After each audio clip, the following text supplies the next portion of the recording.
This is the very sad story of a man named Stanley.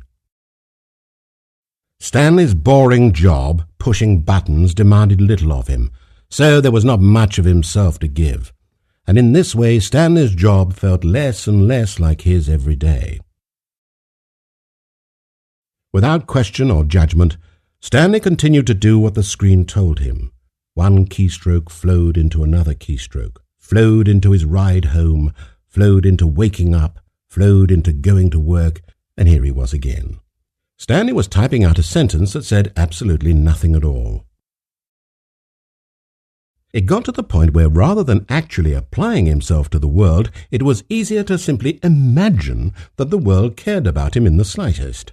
If only my stupid boss and all my stupid co-workers suddenly disappeared one day for no reason, wouldn't that be wonderful? He would be able to choose where to go, choose what buttons to push, choose which doors to walk through. The story would be in his control. His choices and options would actually matter. He would be the creator and not the creation.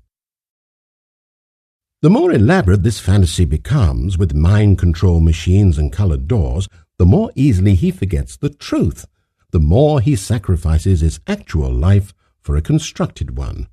Stanley is dying a little bit every day, but he's killing himself even faster.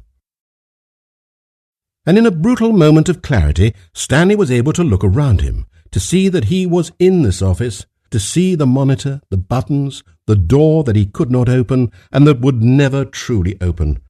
This is my life, he says to himself. Is this worth experiencing? Am I actually happy? Stanley answered this question by pushing a button. Then he pushed a button, and then he pushed a button. Then he pushed a button. Then he pushed a button. Sorry, but you're in my story now. Oh, not what you were expecting. Come now, did you actually think you had a loving wife? You're easily the most boring man on the planet. Who would want to commit their life to you? I'm trying to make a point here, Stanley. I'm trying to get you to see something. I've been trying for a long time. Please, come inside. Let me show you what's really going on here. This is the very sad story about the death of a man named Stanley. Stanley is quite a boring fellow. He has a job that demands nothing of him, and every button that he pushes is a reminder of the inconsequential nature of his existence. Look at him there, pushing buttons, doing exactly what he's told to do. Now he's pushing a button. Now he's eating lunch. Now he's going home. Now he's coming back to work. One might even feel sorry for him, except that he's chosen this life. But in his mind he can go on fantastic adventures. From behind his desk, Stanley dreamed of wild expeditions into the unknown, fantastic discoveries of new lands. It was wonderful. And each day that he returned to work was a reminder that none of it would ever happen to him. And so he began to fantasize about his own job. First he imagined that one day while at work, he stepped up from his desk to realize that all of his co-workers, his boss, everyone in the building had suddenly vanished off the face of the earth. The thought excited him terribly. So he went further. He imagined that he came to two open doors and that he could go through either. At last, choice. It barely mattered what lay behind each door. The mere thought that his decisions would mean something was almost too wonderful to behold. As he wandered through this fantasy world, he began to fill it with many possible paths and destinations. Down one path lay an enormous round room with monitors and mind controls, and down another was a yellow line that weaved in many directions, and down another was a game with a baby, and he called it the Stanley Parable.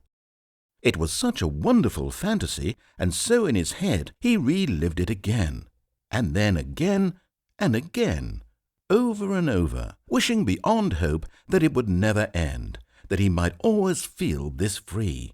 Surely there's an answer down some new path, mustn't there be? Perhaps if he played just one more time.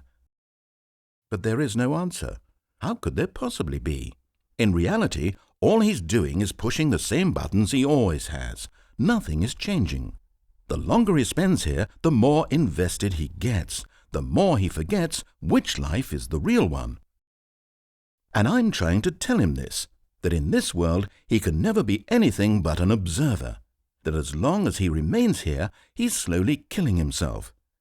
But he won't listen to me. He won't stop. Here, watch this. Stanley, the next time the screen asks you to push a button, do not do it. You see? Can he just not hear me? How can I tell him in a way that he'll understand that every second he remains here, he's electing to kill himself, that in this world he will never be anything but an observer? How can I make him look at himself? I suppose I can't, not in the way I want him to. But I don't make the rules. I simply play to my intended purpose, the same as Stanley. We're not so different, I suppose. I'll try once more to convey all this to him. I'm compelled to. I must. Perhaps, maybe this time, he'll see. Maybe this time. And I tried again, and Stanley pushed a button. And I tried again, and Stanley pushed a button. And I tried again, and Stanley pushed a button.